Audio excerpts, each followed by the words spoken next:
Yeah. So athletes move to always having big numbers is quite difficult. So I suppose the first thing you, from a coaching perspective or the university perspective, you've got to have clear guidelines and goals on how you want to break the groups up. So everything starts with that. So you've got to have a process that is clear and functional and people understand what it is to take that next step. So, with your advanced group, you might say that out of 130, I want to make that group 30 people. These are the requirements, and this is what you must do to stay within that program. Then you might want to make the intermediate group, you might want to go and double that and have 60 in that group, 60 and then have another group that's a development group that has 30. But try and break it up so the numbers are manageable, but also there is opportunities where you can have a pathway, so that you can start out as a development group to get into the intermediate group to then get into the advanced group. So you've got to try and make sure that that you have a pathway system to be able to give these guys goals and the motivation to keep progressing. If you stagnate and you can't get out of one group, that then creates negativity and loss of confidence, loss of belief, and then people don't want to do it. So what you've got to have is a really, really positive pathway. So you really want to try and bring all of them through that system to be able to give them all an opportunity to reach their full potential.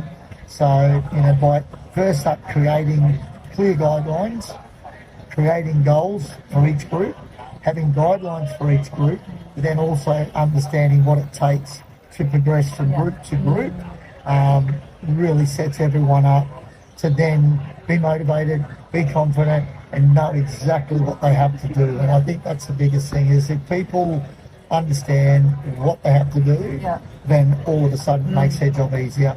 But if it's not clear, then all of a sudden people lose motivation so quick, and then they won't get going. Okay, thank you very much. So what do you think for some athletes have jealousy?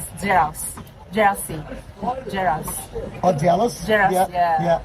Some athletes are jealous. Yeah, well, that happens, but I also think that that's where that communication piece comes in. You always say to everyone that it's an open door policy, like communication is the key to success.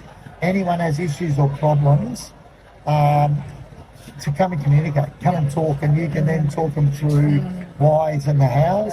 With the jealousy part, yes, that's bad because of the fact there is a lot out there. Why is he there and I'm not? But if you have that clear guideline and if you have all of that in place and it's written down in black and white, then you have a case to be able to say, I'm sorry, at this stage, you're not ready for that next step.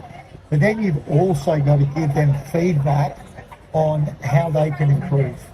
So that feedback's critical for them to be able to then take that next step, and it takes the jealousy out of it. But you've also then got to have the ability to take people and take them back.